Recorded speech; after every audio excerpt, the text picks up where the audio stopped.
Здравствуйте, друзья и коллеги! Меня зовут Игорь, и я представляю вашему вниманию новый видеоурок. В этом видеоуроке речь пойдет о простейшей технике окраски фигурок при помощи аэрографа. Для своих экспериментов я буду использовать специально напечатанную на 3D принтере фигурку гимнастки. Овладеть той техникой, о которой пойдет речь, очень несложно. Однако я не рекомендовал бы сразу применять ее на той фигурке, которую вам хотелось бы окрасить. Для начала потренируйтесь. Я не рекомендовал бы опробовать эту технику не на фигурках, поскольку основная идея здесь – это рисование анатомии, оттенков кожи, тени. Для того, чтобы привыкнуть к этой технике, лучше сразу видеть тот результат, который вы хотите достичь. Скорее всего, фигурки, которые вы соберетесь окрашивать, будут изготовлены из смолы. Это означает, что при сборке их придется шпаклевать, дорабатывать и так далее. Поэтому фигурки перед покраской я рекомендовал бы грунтовать в обязательном порядке.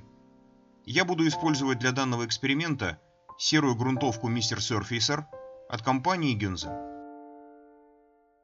После окрашивания фигурки серым грунтом рекомендуется нанести белый грунт, для того чтобы высветлить тона кожи, которую вы будете накладывать впоследствии. Я в данном видеоуроке этого делать не буду. Основные оттенки кожи я буду накрашивать поверх базового оттенка, который нанесу после рисования теней. Для окрашивания фигурки я буду использовать следующие оттенки красок. Краску 111, базовый оттенок, прозрачный желтый, прозрачный оранжевый и прозрачный красный. Когда вы будете смешивать свои оттенки кожи, обязательно смотрите, что получается, нанося краску, например, на лист ватмана или ненужный белый кусок пластика. Для окрашивания моей фигурки я буду использовать следующее сочетание красок. Одну часть базового телесного, одну часть базового желтого, в 2 раза меньше оранжевого и буквально несколько капель красного. Ни в коем случае не добавляйте много красного цвета, иначе кожа получится розоватая и неестественная. Окрашивание фигурки начнем с выделения теней, а также некоторых других линий, например, границы кожи и собранных в пучок волос, кожи за ушами, снизу фигурки, а также в тех местах, где должны остаться естественные тени при освещении гимнастки, например, светом сверху. Кроме того, купальник я хотел бы сделать слегка полупрозрачным, поэтому оттенки кожи я буду наносить и на него. Давайте посмотрим, где еще можно нарисовать тени и какой получается в итоге результат.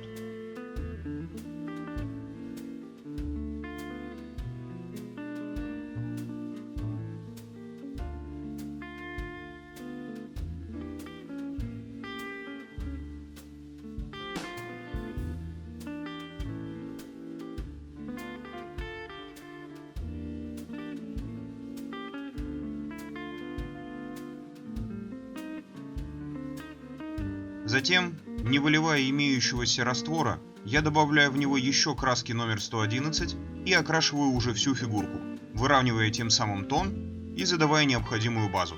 Останется лишь сделать постшейдинг и нанести все оставшиеся оттенки кожи.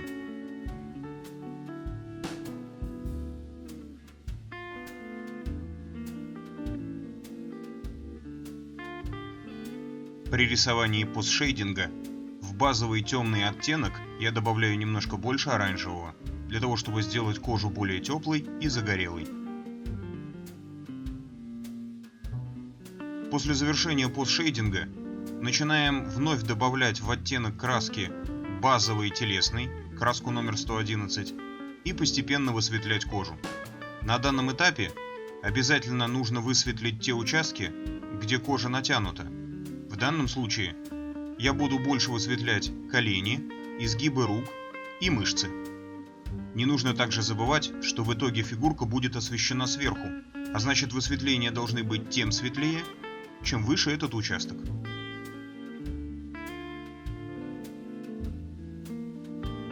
Очень важно, чтобы на данном этапе оттенки краски практически полностью совпадали друг с другом. Не нужно высветлять слишком светлыми оттенками, а пришейдинг рисовать слишком темными, иначе в результате получится нереалистичная фигурка.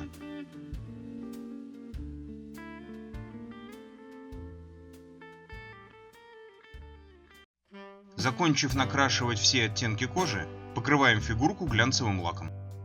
Для того, чтобы окрасить купальник и чешки, я буду использовать глянцевый белый. Замаскировав фигурку, окрашиваем прическу. Для этого я использую черный матовый и несколько оттенков коричневого.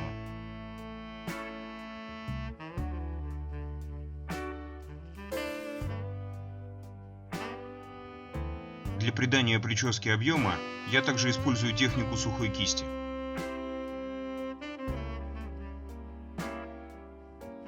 При желании на прическе можно также использовать и смывку. Я буду использовать смывку, приготовленную из масла цвета Burnt Umber.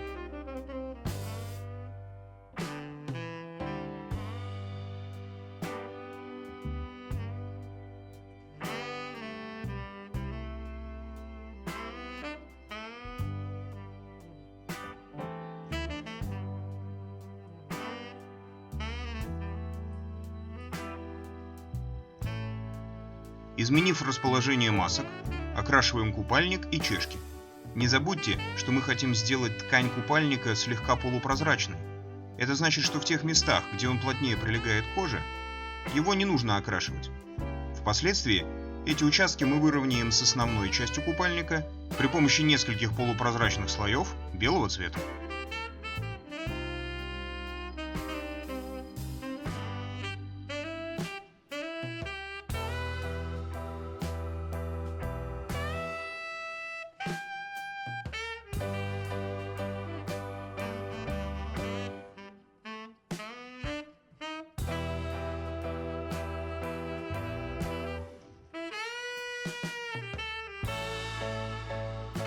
Завершив окраску, удаляем маски, докрашиваем некоторые элементы фигурки, раскрашиваем лицо, при необходимости покрываем ее матовым лаком. Здесь все зависит от того, какой эффект вы хотите получить. Например, для получения эффекта влажной кожи лак можно использовать полуматовый.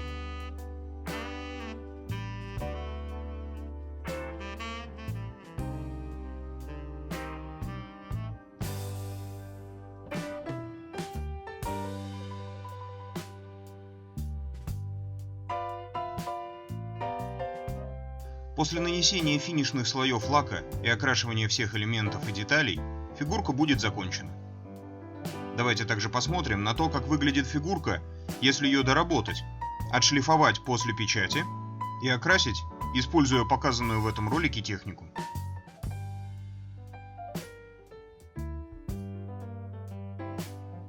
Не забывайте оставлять комментарии, подписывайтесь на мои ролики, если нравится, ставьте лайки. Удачных вам моделей и до новых встреч!